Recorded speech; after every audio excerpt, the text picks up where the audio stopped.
वही तो धुंधकारी है। अब नाम धुंधकारी रख ही दिया है तो काम भी धुंधकारी जैसे ही होंगे। यथा नाम तथा गुण। गाय के गर्भ से जो बालक जन्म लेकर आया था उसके कर्ण गाय जैसे थे, तो गौ जैसे कर्ण होने के कारण उसका नाम रखा गया गौ कर्ण। बोलो श्री गौकर्ण जी महाराज की। दोनों के जीवन में अंतर है।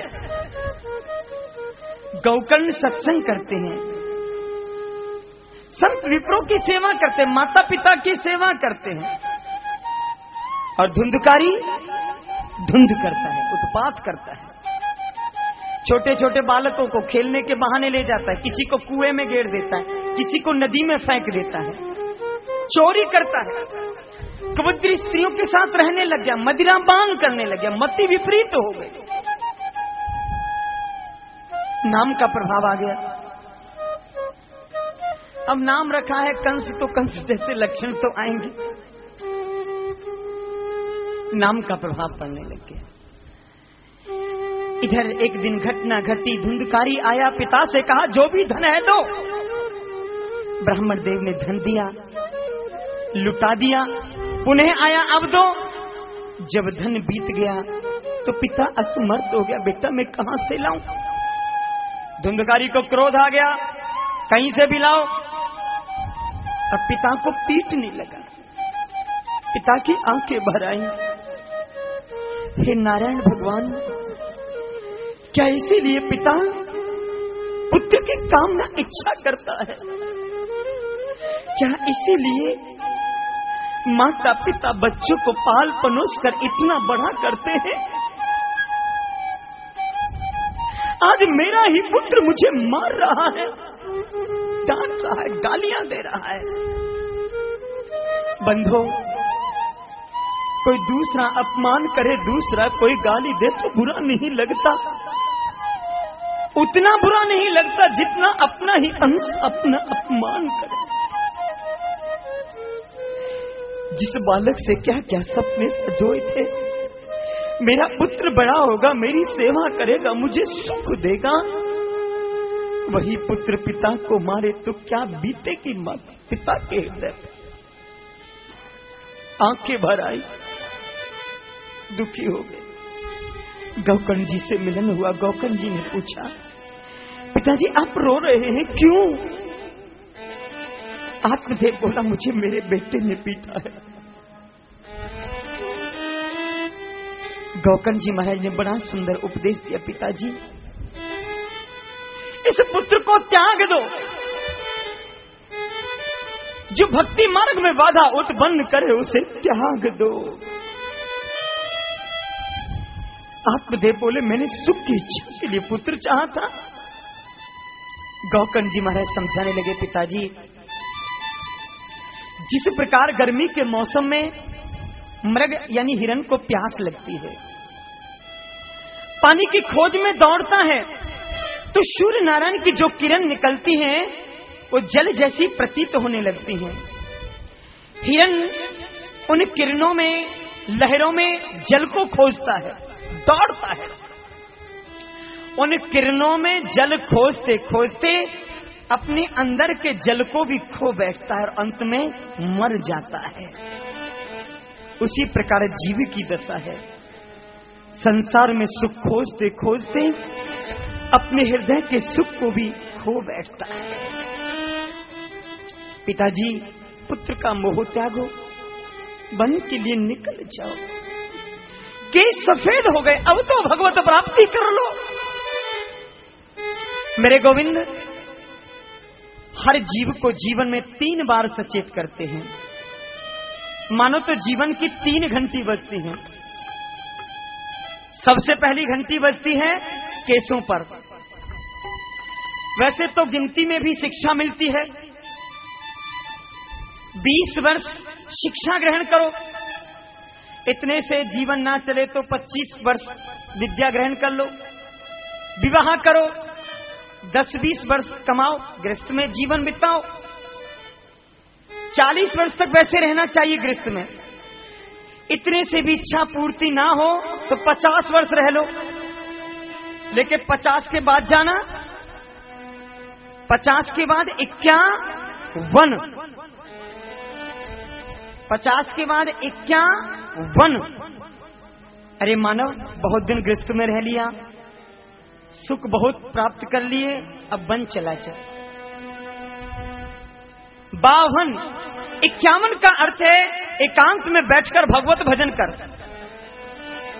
एकम ब्रह्म द्वितीय नास्ति, एक ब्रह्म है, उसे पहचान, उस ब्रह्म के चरणों में अपने जीवन को लीन कर दे, एकांत में चला जा। 52, अब तो वैराग्य प्राप्त कर ले, अब तो विरागी हो जा, विवेक को जागृत कर, वैकुंठ तुझे जाना है, संसार से विरक्त हो जा। वारे जीव। 53, अरे पाप ताप संतापों से मुक्त होना है तो गोविंद के चरणों की भक्ति कर। ये संसार की ताप तुझे जला देंगे, तुझे मार देंगे। क्यों रोता है संसार के लिए? बंधो जीवन में अनुभव करना, संसार के लिए रो के देखना, आंखों में आंसू गर्म आएंगे, और मेरे कन्हैया के लिए रो के देखना, आंसू गर्म नहीं ठंडे आएंगे। संसार के लिए रोगे, हृदय के अंदर एक अग्नि जलेगी, और मेरे कन्हैया के लिए रो के देखना, हृदय के अंदर अग्नि नहीं शीतलता प्रकट हो जाएगी, इस ताप से विरक्त हो जाए। 53, बहुत पालन पोषण कर लिया। 54, अरे तेरा चौथापन आ गया, अब तो समझ जा, अब भी ना संभले। 55, बेटा फिर लग जा पालन में। 60, अरे 60, इतना जीवन बीत गया, अब तो भगवत प्राप्ति कर।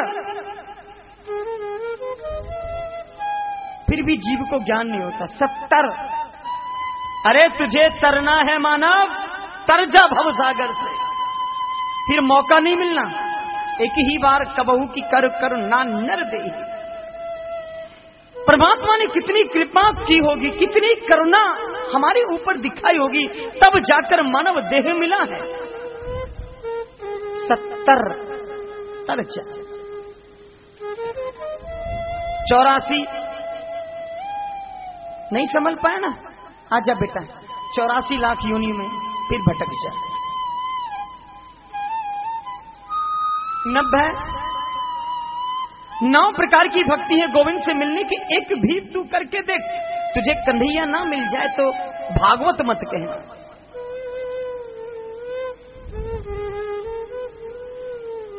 पर जीव को कहां ज्ञान होता है। सबसे पहले हमें कन्हैया सचेत करते हैं, केस सफेद हो गए। अरे भाई, बड़ा संभाला था केसों को, अब तो सफेद हो गए। पहले तो 50, 60 वर्ष, 100 वर्ष की उम्र पर केस सफेद होते थे, अब 10 वर्ष की उम्र में हो जाते, तो ये तो कलयुग की बात है। बाकी पहले गोविंद की कृपा से केस बताते हैं कि बड़ा संभालता था, चला जा, सफेद हो गए। दूसरी घंटी बजती है, मुंह से दांत चले जाते हैं। बड़ा चाट पकौड़ी खाता था, हाँ, अब वो भी लुट गया, दलिया खा, उबली सब्जी खा, तेरे दांत भी चले गए। बड़ा अभिमान करता था, मैं बड़ा सुंदर हूं, बड़ा अहम करके चलता था, अब तो तेरी सुंदरता भी गई। संसार की सुंदरता छोड़, अब कन्हैया की सुंदरता देख। फिर भी जीव नहीं चलता। तीसरी घंटी बजती है, आंखों से दिखना बंद हो जाता है। बड़ा सुंदर सुंदर देखता था ना, बड़ा संसार में आसक्त हो गया था ना। अरे संसार की आसक्ति छोड़, अब मेरे कन्हैया में आसक्ति बना ले, क्योंकि संसार की आसक्ति तुझे भटकाएगी और मेरे कन्हैया की आसक्ति तुझे गोविंद से मिलाएगी। लेकिन वहां रे जीव, फिर भी तुझे आत्मज्ञान नहीं होता। गौकर्ण जी ने कह दिया, पिताजी पुत्र का मोह त्यागो और वन के लिए चले जाओ, भगवत प्राप्ति करो, भगवत भजन करो। और आत्मदेव ब्राह्मण ने तो जान लिया, जिस देश में जिस भेष में परदेश में रहो, राधा रमन राधा रमन राधा रमन कहो। जिस देश में जिस भेष में परदेश में रहो, राधा रमन राधा रमन राधा रमन कहो। राधा रमन राधा रमन राधा रमन कहो। राधा रमन राधा रमन राधा रमन कहो। श्री राधे।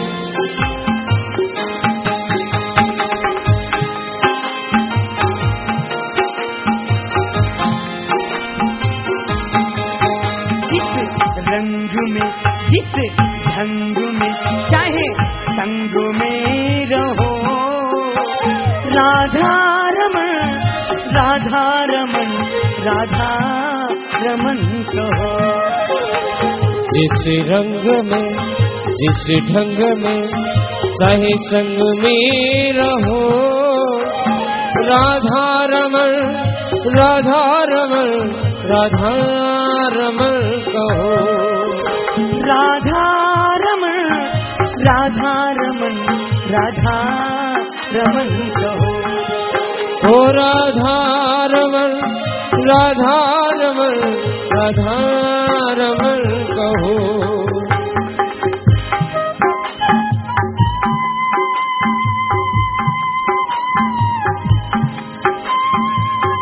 हरि बोल।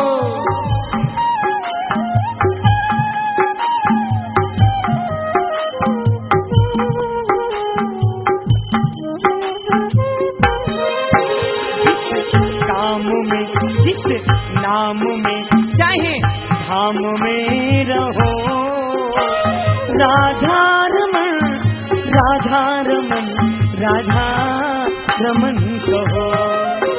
जिस गाँव में जिस छाँव में चाहे धाम में रहो, राधा रमन राधा रमन राधा रमन कहो। राधा रमन राधा रमन राधा रमन कहो। हो राधा रमन राधा रमन राधा रमन